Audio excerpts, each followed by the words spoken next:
I'm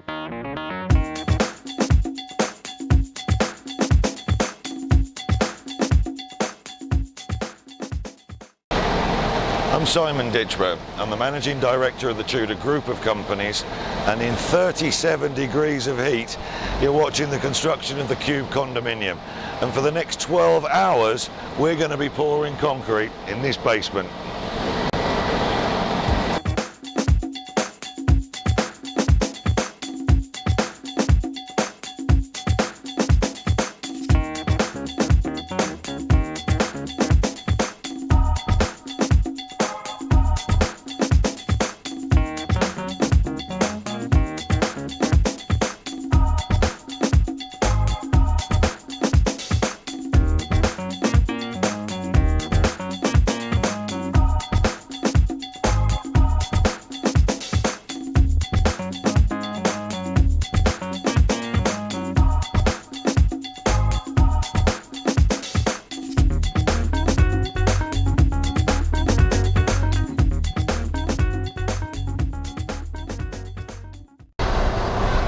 Since we've seen you last, on the last group of videos, we've been working very much on the basement steel, the reinforcing steel. And it's at this point where I've had to make a plan change.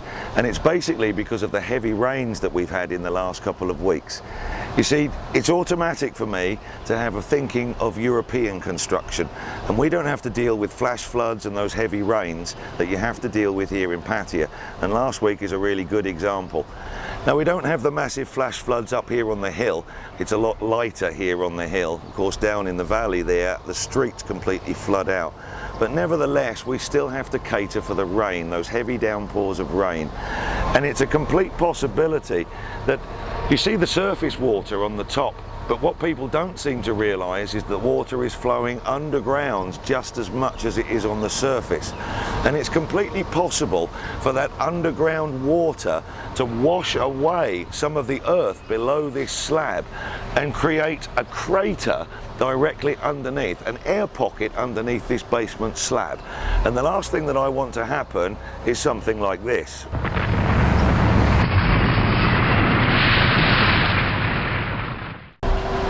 Okay, now explain that one to the insurance company now. Anyway, a little bit of backwards and forwards between me and the engineer, our design engineer. And we've basically come up with the solution to increase the steel from 12mm up to 16mm. And we've actually now doubled the steel. There are 2 layers of steel here. Now this is going to give you absolute maximum security within this basement slab. Not only supporting people walking up and down, cars driving on the top of it. Should you have the worst scenario when you get an air pocket underneath this slab created by the rains, this slab will never collapse. It's well worth doing that extra. Now, it's delayed me in time, it's cost an extra couple of million baht to do it, but I think everybody will agree with me this was the right thing to do. This was definitely the solution to the problem. Now, there is a slight disadvantage to it. We couldn't get this steel work in slabs. It would normally come as a slab already laid out in a gridwork form, but it was impossible. The suppliers couldn't get that to us. So these last couple of weeks, we've had to lay down every single length of steel individually and wire it together individually.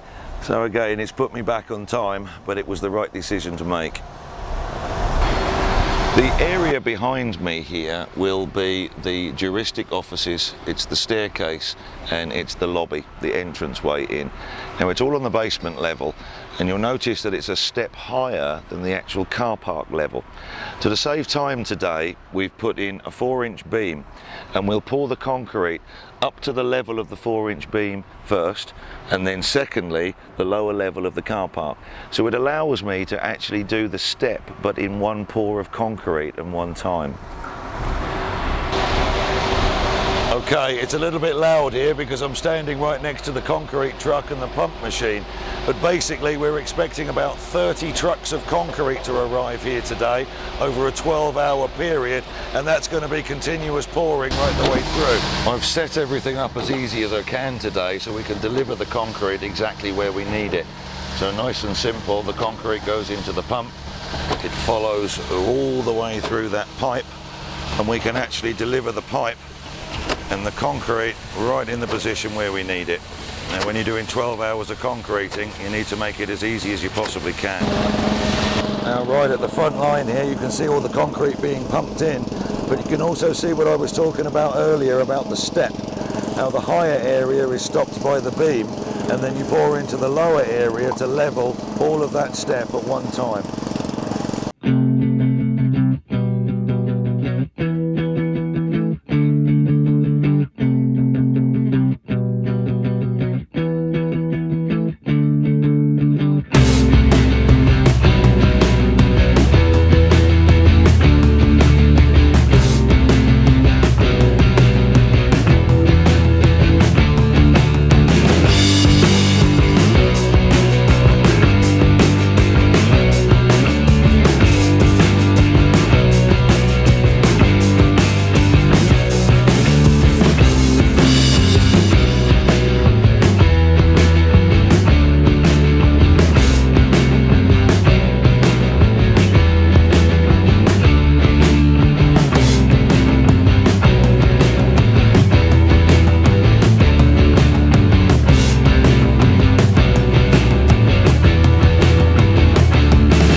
To the evening shift now. As you can see, all the spotlights have actually gone on there behind me.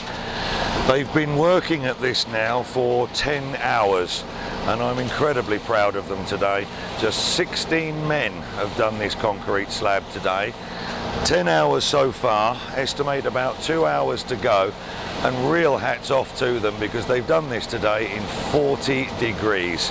40 degrees, I mean pouring concrete on a normal day is hard enough, but in 40 degrees, absolute hats off to them. Well, as I said, about 2 hours more to go, and there's one item left that we've got to do, which is spray water on the top of the concrete.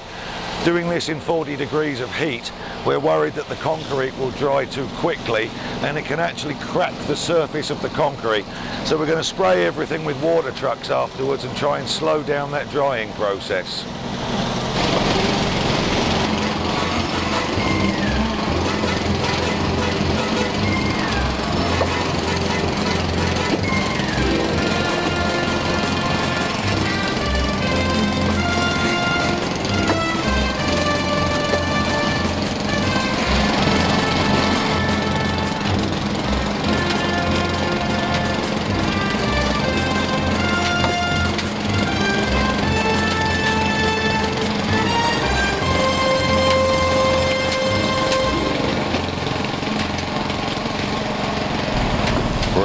Right up to the 12-hour barrier now, which is pretty much on time to try and finish this concrete off.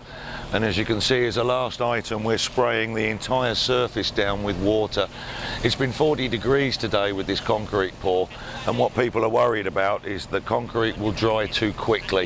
If it dries too quickly, there's a danger that it might actually crack. So by spraying everything with water as a last item, it will slow down that drying process just enough that it won't open up and it won't crack. It's Sunday tomorrow. We're incredibly tired, all of us. So it's going to be a day off. I'm going to buy them all a good drink, and well deserved as well tomorrow. The next item on the list is the columns. We'll start forming in the columns and concreting everything there. So we'll see you next time.